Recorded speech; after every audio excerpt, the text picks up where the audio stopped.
नमस्कार दोस्तों, स्वागत है आप सभी का Redmi Go के एक नए वीडियो में। पहला जो मैंने वीडियो बनाया था Redmi Go मोबाइल के ऊपर, तो वो वीडियो था Redmi Go का जो फर्स्ट सॉफ्टवेयर अपडेट था, तो उसके रिलेटेड। तो मैंने उस वीडियो में बताया था कि Redmi Go का जो पहला जो अपडेट है वो कितने साइज़ का है और ये अपडेट होने के बाद मोबाइल में कैसे कैसे चेंजेस आए हैं। तो अगर आप लोगों ने अभी तक वो वीडियो नहीं देखा है तो यहाँ पर आई बटन, यहाँ कहाँ पर एक आई बटन होगा, तो उसमें आपको वो वीडियो का लिंक मिल जाएगा, या फिर आप डिस्क्रिप्शन में जाइए, वहाँ पर भी आपको वो वीडियो का लिंक मिल जाएगा। वीडियो को देख लीजिए, पूरी तरह से आप जान जाएंगे कि अपडेट होने के बाद या फिर अपडेट होने से पहले क्या था और अपडेट होने के बाद क्या क्या चेंजेस आए हैं। तो आज की वीडियो मैं बना रहा हूँ कि आपका जो Redmi Go है उसमें आपको मिंट लॉन्चर भी मिलता है, ब्राउज़र भी मिलता है। तो मिंट लॉन्चर आपको अपडेट दे रहा है, प्ले स्टोर में आप अपडेट कर लीजिए। उसके बाद कुछ चेंजेस यहाँ पर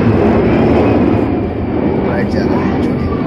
तो मिंट लॉन्चर को आप कैसे आइकॉन पैक चेंज कर सकते हैं या फिर कुछ स्टाइल चेंजेस करके अपना जो यूज़र एक्सपीरियंस है उसको इंक्रीज कर सकते हैं, इसके बारे में। तो वीडियो को अंत तक देखिए, आपको कैसे करना है, क्या करना है, सब पता चलेगा। तो लेट्स गेट स्टार्टेड।